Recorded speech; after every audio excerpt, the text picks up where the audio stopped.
وتقضي لنا بها جميع الحاجات وتطهرنا بها من جميع السيئات وترفعنا بها عندك أعلى الدرجات وتبلغنا بها أقصى الغايات من جميع الخيرات في الحياة وبعد الممات إنك على كل شيء قدير.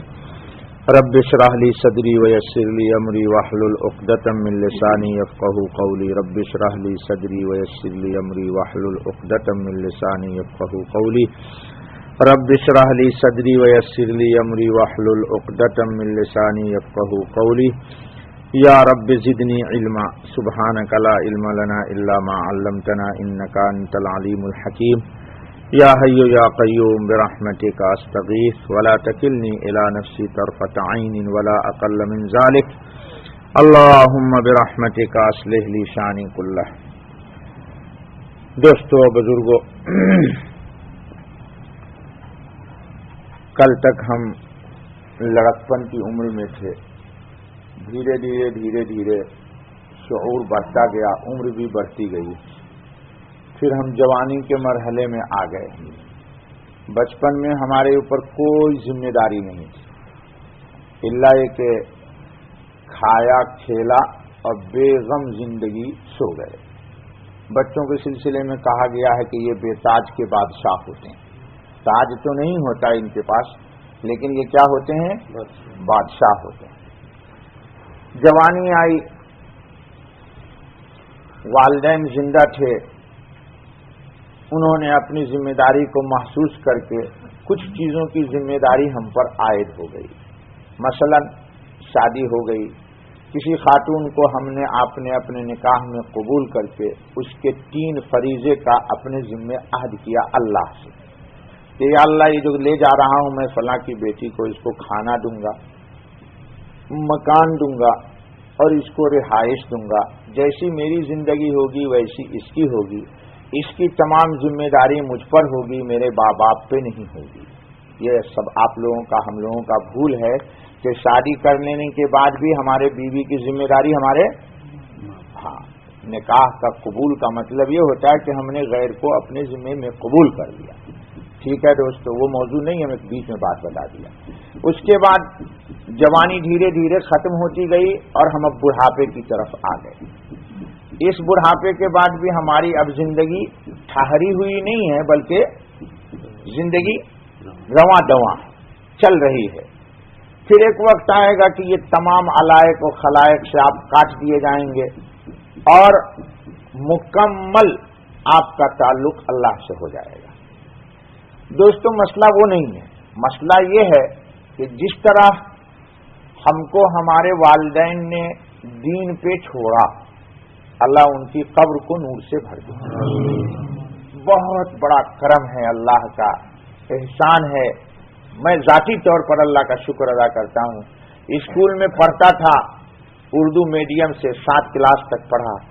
اس کے بعد بڑے بھیا نے مجھے اٹھا کر کے کسی دینی مدرسے میں پہنچا دیا. اللہ تعالیٰ میرے والد چلے گئے. ان کے جسم کے بال کے بقدر اللہ ان کو جنت الفردوس میں مقام بلند کر. آپ کے والدین بھی جن کے جا چکے، اللہ ان کے بھی مقام کو بلند کر. تو دوستو، جس طرح ہمارے والدین نے ہمیں دین پہ چھوڑا، دینی شعور دیا کہ اللہ ایک ہے، محمد صلی اللہ علیہ وسلم اللہ کے رسول برحق ہیں، رسول اللہ کے بعد کوئی نبی نہیں آئے گا، یہ آخری نبی ہیں اور آپ آخری امتی ہیں، قرآن آخری اللہ کی کتاب ہے، اور اب اس دھرتی پر، اس سرزمین پر کوئی نیا نظام نہیں آئے گا کہ جس نظام کے تحت یا جس قانون کے تحت ہماری آخرت کی نجات کا مدار ہو. وہ صرف قرآن اور قرآن ہے.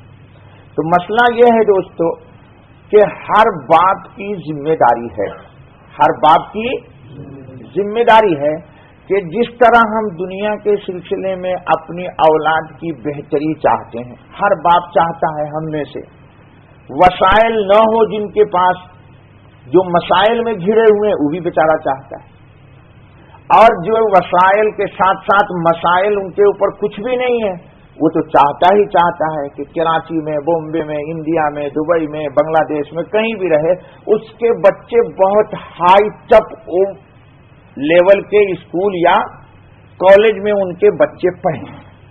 لیکن یہ ضروری نہیں ہے دوستو کہ بہت ہائیسٹ اسکول ہو آپ کے بچے کا تو آپ کا بچہ بھی بہت ہائیسٹ ہو، یہ ضروری نہیں ہے. یہ دماغ سے بھوت نکال لیجئے، یہ بخار نکالیے، ہم بھی نکالیں، آپ بھی نکالیے. ان کو اچھا بننے کے لیے دو چیز کی ضرورت ہے. ایک تو ہماری تربیت، اور ہماری تربیت سے پہلے ہماری اللہ سے فریاد. ہماری تربیت سے پہلے اللہ سے فریاد. ہم خود بھی اپنے آپ کی تربیت نہیں کر سکتے، بابا ہم بیٹا کی کہاں سے کریں گے؟ ہماری تربیت کون کرے گا؟ اللہ. اللہ ہمیں توفیق دے کہ ہم بھی نیک رہیں اور ہم اپنی اولاد کو بھی نیکی کے راستے پہ چلائیں. دو چیز. تیسری چیز یہ کہ اپنے بچوں کو گھر سے لے کر کے باہر تک اللہ سے مانگیں کہ ان کو کہیں کوئی جی کہیں کوئی جی نہ بابا گزند کیا ہوتا ہے؟ کہیں کوئی اس کو گندی ہوا نہ لگ جائے جس کا یہ شیدائی اور فدائی ہو جائے. یہ کوشش ہونی چاہیے. اس کے لیے ضروری کیا ہے؟ ماں کی گود اور باپ کی بچے کو قبل از وقت پیشگی تمام برائیوں سے باخبر کرنا، تربیت کرنا.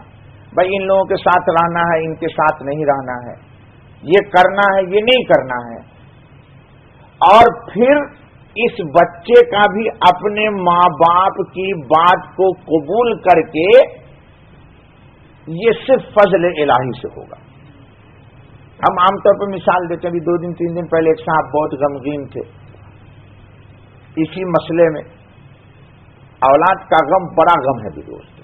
یہ ان لوگوں کو پوچھو جن کو یہ غم لگا ہوا ہے، جن کو یہ غم.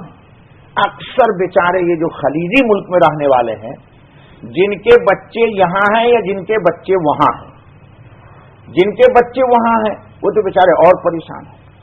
یہاں سے کما کے مصیبت جھیل کے صبح سے شام تک اپنے باس کی کڑوی کسیلی سن کر کے اپنی خواہشات کو قربان کر کے بیچارے گھر سے دور کما رہے ہیں. مہینے کے آخر میں پیسہ بھیجتے ہیں. بچہ بامبے میں، مدراس میں، چونڈرم میں، تلگوں میں، مدراس میں کہیں بھی ہے، وہ موٹر سائیکل پہ بیٹھ کے امی کو بولتا ہے جا رہا ہوں کالج. جو جاتا ہے دوستوں، سالانہ امتحان کا وقت آتا ہے تو دائیں بائیں جھکتا دیکھتا ہے. اکثر لوگ شاکی، اکثر لوگ 95% لوگ شاکی ہیں اپنے اولاد سے. تو میں نے ان صاحب کو تسلی کے لیے کہا کہ بھائی دیکھو غم نہ کرو. نوح علیہ السلام نے اپنے بیٹے کی تربیت میں کوئی کسر چھوڑی ہوگی؟ کوئی کسر نہیں چھوڑی. اس ڈوب رہا ہے بیٹا، کہانی نہیں سنانی آپ کو.